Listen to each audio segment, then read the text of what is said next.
Welcome, Defenders, to another Facebook Live. Before we get started, I want to say first and foremost, thank you guys again for being part of the Alliance. I want everyone to understand that this is just another support group that's out there, like any other Facebook group, but this is more than that. It's a movement. All right. My mission is to provide you guys with the tools you need to succeed not only in your fitness goals, but also in your fitness business.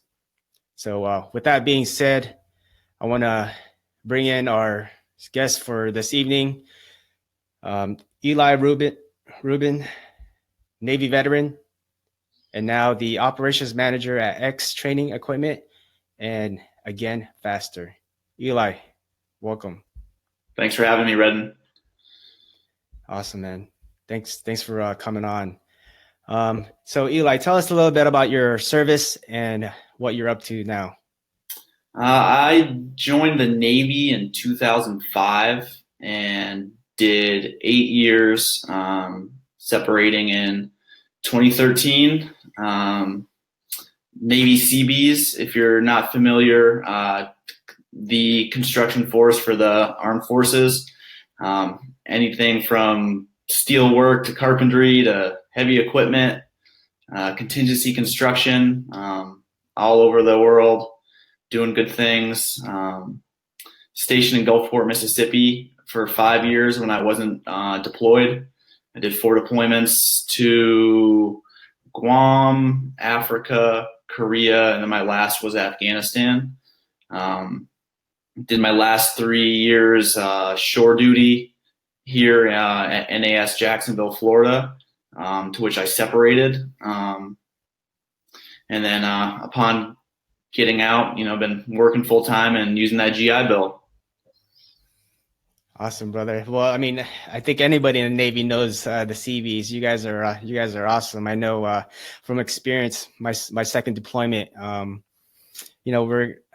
unit was kind of like out in the middle of nowhere, and you guys kind of pretty much helped us build up our little fob, Yep. And brought in the ACs, which was greatly appreciated during that time, during the summertime. So definitely appreciate you guys, the Seabees. Thank you. That's one of our specialties, fobs and checkpoints and a couple cops here and there, but we'll get it up and running. Awesome, brother. All right. So talking about your military service, what's been your biggest takeaway from your time as in the Navy as a Seabee? I think the biggest thing would definitely be working with people.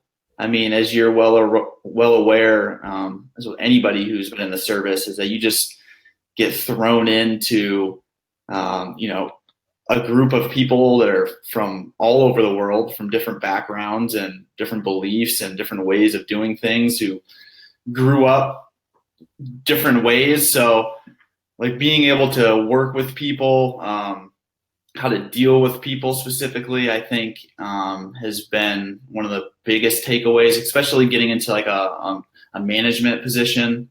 Another thing is, nothing is ever going to be like as hard or have the consequences of something that could happen like I did in the military. I mean, I'm home, I'm good, no one's shooting at me.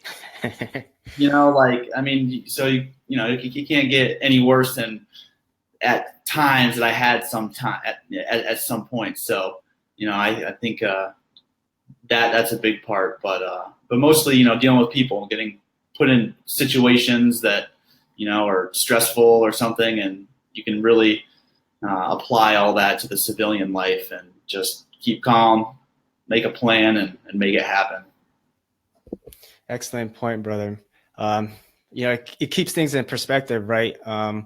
So many things that we take for granted while we're here in the States, when things are going on in different parts of the world. So that's an excellent point. Just keep calm and just keep moving forward and push forward, right? Yep. Absolutely. Awesome, brother. So what's your advice for those who are maybe wanting to serve, and what's your message to those that are still serving right now? to those that are wanting to surf, actually, my babysitter came to babysit like last Saturday night or a few weeks ago, and she's like, "Hey, I'm joining the Navy." And I was like, "Oh, no way, cool. What are you gonna do?" She's pretty smart, so she's gonna be a nuke, of course. So I had to mess with her about that. But then the first thing I asked her, I said, "Are you ready to go to war?" And she said, "What do you mean? We're not at war." And I was just like, she's an 18 or 19-year-old kid, and and I was like, well, we sort of are at war right now on many fronts. But that'd be my first question. Are you ready to go to war? Or are you ready to possibly die? That's a big thing. But I think you joining the service, you really have to be able to put yourself second, opposed to the collective group or your unit, or just the military as a whole. Be ready to just know nothing and keep your mouth shut. And if you can do that, you'll be all right. Awesome, brother. Oh, and then to the brothers and sisters who are still serving, still fighting the good fight, keep at it. Keep your head up, do what you got to do, come home safe. Appreciate everyone who's still serving. I wish I could be there with you sometimes. I miss it a lot, so enjoy it while you can, and make the best of it. Excellent message, man. Appreciate it. So let's talk about your transition out of the Navy. You say you're in for about 8 years as CB. Yep.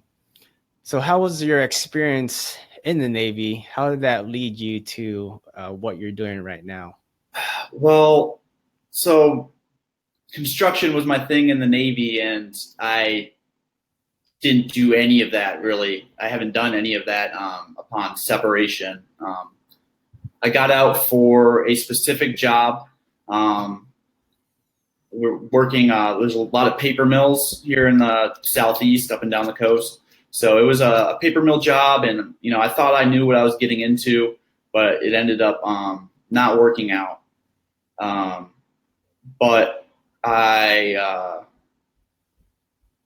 was going to a CrossFit gym. The past 3 years, from 2010 to 2013, I was active in CrossFit.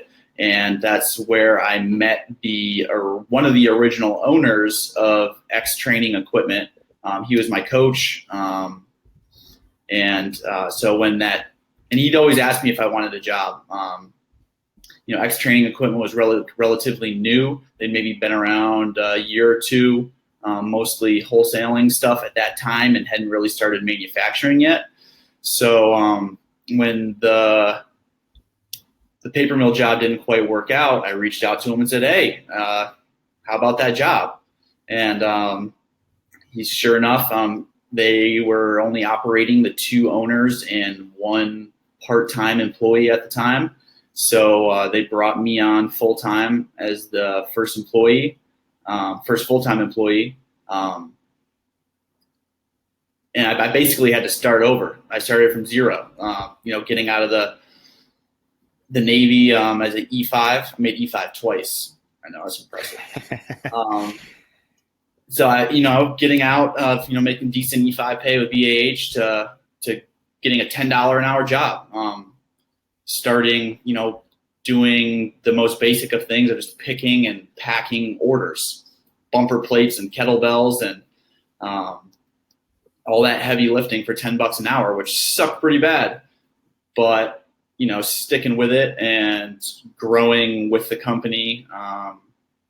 Was able to, as the company grew, I was able to grow in my responsibilities and my position there, ultimately to where we're at now. And then using the GI Bill as well. I mean, that was a big part. After starting work at X Training Equipment, I was also coaching classes, CrossFit classes, and started going to school full time. So I've been going to school full time since 2014. My GI Bill is running out at the end of this semester, so I have a few more classes that I'm going to come out of pocket for. But yeah, that's pretty much how it all transpired upon leaving the Navy. You talked a lot about your beginnings with your business now. So it kind of seemed like you pretty much just started all over again from the bottom, right? Kind of like how you kind of just grew within the ranks within your business. Yep. So going through that, what would you say has been or was the worst moment that you've had so far? I think I'm pretty fortunate, I think, to not have too many bad moments in my career. But I think, like, I'd have to say is just not fulfilling a promise or an objective that I set for myself or for somebody else. Not being able to do what I said I was going to do. And I mean, that can be applied a few different ways, I guess. But just, I don't really know how to explain it. Or even, I mean, I guess, you know what, what's the question again? The worst. Yeah. Go ahead. Yeah. What is it? The worst moment so far in your business. So the worst thing is not setting up your subordinates up for success. If there's a step or something that could have been taken that I missed, I think that's the worst thing. The worst thing is not setting up your people for success, and when you could have. And there might have been a time where just something simple as planning, who's working when, and letting that get behind you, and then but that affects your people. And so just, I think potentially letting someone down or just not fulfilling promises is the worst thing.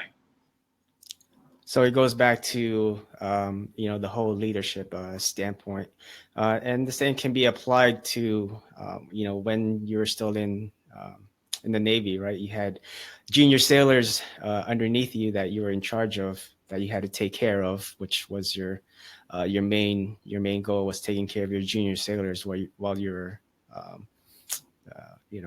as an E5, as you say. So it's something similar to that, correct?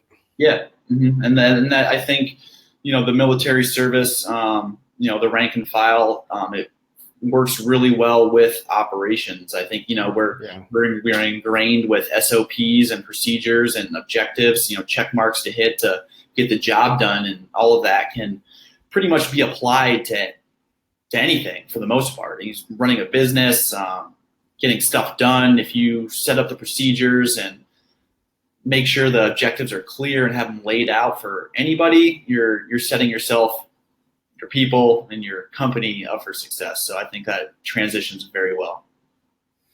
Excellent point, Eli. So we talked about your worst moment in your business. What's been the best moment so far?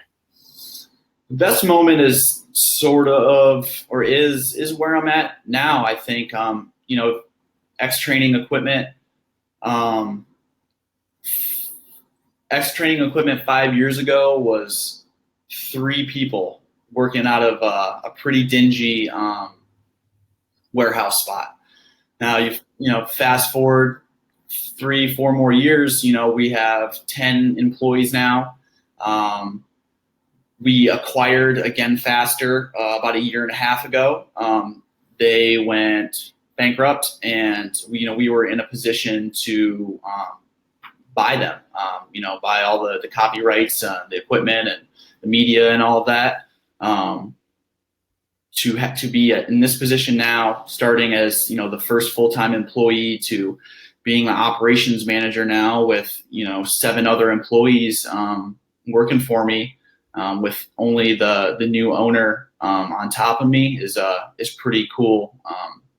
Just to look back at it all now, and the laboring, the starting from zero to all the hard work, the $10 an hour, sweating my balls off in a warehouse in Florida, shipping bumper plates across the country and the world, to look at what they started, what I helped grow, and how we're just operating now, and and just looking forward to the future is pretty much the best part right now. Now, Eli, can you talk more about X Training equipment, and again, Faster, for some of our listeners or viewers who might not be familiar with it? What's it all about, and what are some ways that they can kind of, if they're wanting to get into that business, what would your advice be for them? I don't need any more competition. I think the fitness equipment market is pretty saturated now. I mean, if you get on Facebook, you're bombarded with a new equipment company every other week.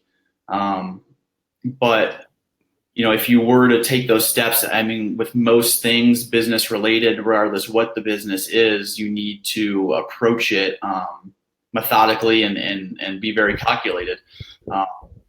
X Training started in a garage molding gymnastic rings out of PVC pipes and selling them on eBay. That's how X Training equipment started, which turned into wholesaling for other companies like Troy Barbell, Cap, and York, for example, which, drop shipping, placing stocking orders, just selling that stuff on the website, which then turned into finding our own manufacturer, putting X Training equipment on products, bringing it in, and repeating. So I think, starting small, my old boss, Kevin, he told me, and I remember this, starting out, it's not all about making money. It's about not losing money. And that always stuck with me, as much as it is about making money. Starting out, you're trying not to lose money, doing what you have to do, not getting too over your head. Something that we always bragged about was, X Training equipment never borrowed any money from anybody. No bank, no nothing. It was all owned by the business owners. So they were constantly reinvesting in the company, and that's it. These guys busting their balls all day, every day, and they could have been cutting themselves huge checks, at the end of the month, but no, they're just reinvesting into the company, growing it. So that would be my recommendation. Start where you can, and grow accordingly, but do not go over your head and take unnecessary risks, and manage that money for sure. Another excellent point, Eli. Starting where you can with what you have, and definitely for what I think as well, not getting investors involved, right? Starting with what you have, because at the end of the day, they're still going to want their money back from that investment. I think it takes a pretty special, I don't know if experience is the right word, or event isn't really either, but it's very hard to start a business without any capital, right? I mean, you have to have capital, and most people don't have 50, 60 grand laying around just to invest rate in inventory and location, and there's a lot of overhead. So if there's means of starting as small as possible, without going into any kind of debt, then by all means. But having investors isn't a bad thing, I don't think. In most cases you will need some kind of financing, whether it's investors or a bank. But if you do that, for example, if you're gonna start a fitness equipment company, you don't need to go out and buy a 100,000 square foot warehouse if you don't have the sales. Start small. Start as small as you can to be operationally effective, and then move on and grow with the business. Excellent point, man. So one last question before we get into the 5 fitness facts. What's an internet resource that some of our listeners or viewers right now can go to assist them with let's say if they want to start their own equipment company? Okay, well, besides Defender Fitness Alliance, I wrote this down. Not so much on your own fitness equipment company, but for example, in Florida, we have sunbiz.org, and now on that is like a lot of information of, you know, how to go about starting an LLC, starting your company in Florida. It breaks down all the steps you need to take to start a legitimate business, talks to you about taxes, local, state fees and stuff like that. So I'd recommend, you know, finding your state's sunbiz.org and starting there for sure. There will be a lot of, you know, basic information, not everything. I'm learning something every day, but, you know, it'll give you the basic info you need to get your business, you know, licensed, up and running, and avoid any major problems that you would face at the end of the year. And then as far as fitness equipment, I'll hand out my email at the end of the thing, and you can hit me up and I'll talk to you some more. Awesome. I appreciate that, Eli. All right, so let's get to the 5 fitness facts. Eli, you ready for these questions? Fire away. All right, first question. What's your favorite workout?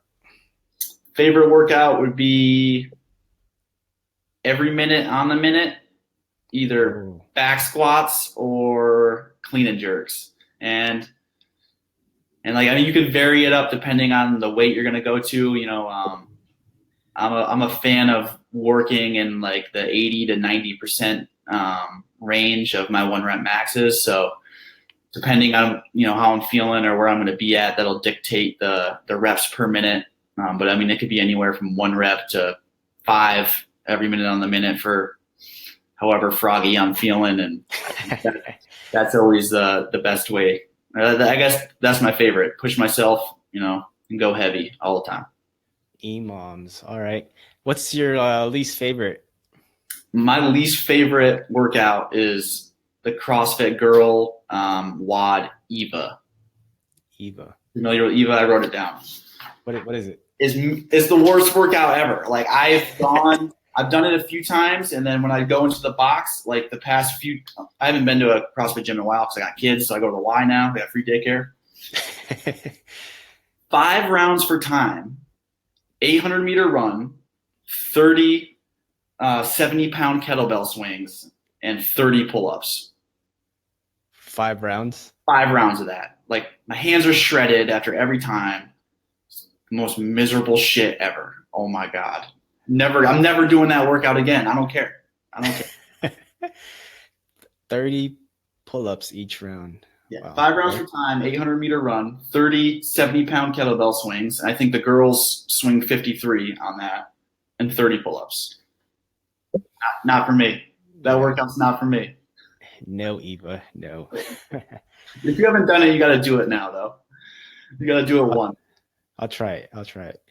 So next question. If you had to choose one person to train with, who would that be and why? I thought about this, and it just came down to CT Fletcher. I would want to get in the gym with that dude and just feed off of his emotion and whatever else he's got going on. I just want to do some curls with him and just yell at my biceps to grow. And so I go with CT Fletcher on that one. I command you to grow. Grow. Yep. Awesome. All right. Next question. Recommend a book for our viewers and listeners to read. You know, I looked at that question and I was like, man, I don't really read too many business-related books. I have a few of them that have been given to me by a really smart guy named Kevin D'Amico. He's a member of the Vetrepreneur. Okay.